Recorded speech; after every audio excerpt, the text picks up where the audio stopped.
vyama vyote vitafanya kazi na serikali. Mwenyekiti wa chama cha wananchi CUF Taifa Mirambo Kamil amesema chama hicho kitaweka mkazo katika maridhiano ya ndani na ujenzi wa mtandao imara wa chama kuanzia ngazi ya matawi hadi taifa, ambapo amesema ndani ya miezi 6 pekee uongozi wa chama hicho utahakikisha maridhiano hayo yanafikiwa. Kamil amesema hayo akiwa mkoani Tabora, ikiwa ni mara yake ya kwanza kuwasili mkoani hapa tangu kukalia nafasi ya mwenyekiti wa chama hicho taifa tarehe 22 Februari mwaka huu. Na hii leo imeshuhudiwa mamia wananchi wa chama hicho wakimpokea na kisha kutembea naye katika mitaa mbalimbali iliyopo ndani ya halmashauri ya manispaa ya Tabora ili kuwashukuru wanachama wake kwa kumwamini.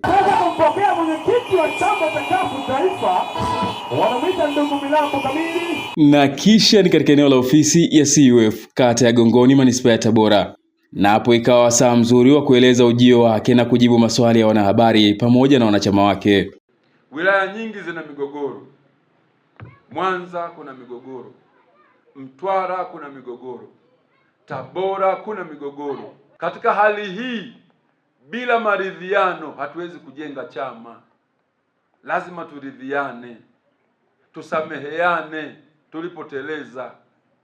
Wenye migogoro ya magari, wenye migogoro ya viwanja, wenye migogoro ya uchaguzi, tusameheane tujenge chama. Licha ya kuingia katika kinyang'anyiro cha uchaguzi tarehe 28 Oktoba 2025, chama cha CUF hakikupata mwakilishi hata mmoja katika nafasi ya mbunge na hata katika ngazi ya urais. Je, anakiona wapi chama kuelekea 2030? Swala hilo linaonyesha wazi tuna wajibu wa kujenga mtandao wa chama. Twende ngazi za chini kwenye matawi, tukawaweke sawasawa wanachama. Waliokata tamaa warudishe imani.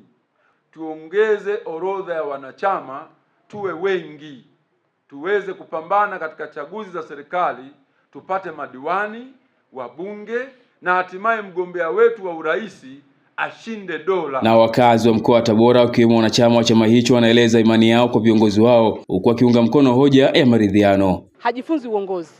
Ameshakuwa mwenyekiti wa wilaya hii 2014 2024. Kwa hiyo ana uzoefu, anaweza na anaweza tena. Ni kwamba kama watu wamejisahau, tukae meza ya duara vijijini kule, kwenye vitongoji, kwenye makata, kwenye tarafa, wilaya, kila sehemu wawajibike mpaka mkoani. Sisi wenyewe tukikomaa, tukisema tunampigia kaka yetu kwetu tukikomaa, lakini tukileta utani wale wa CCM watatushikilia dola kama mwanzo mwisho. Kutoka Tabora, mimi nimeko Samuel George na hii ni Daily News Digital. Endelea kusubscribe, kucomment na kulike, lakini pia tufuatilie kwa mitandao mingine ya kijamii kama Instagram na Facebook kwa kuandika habari leo_tz. Shukrani.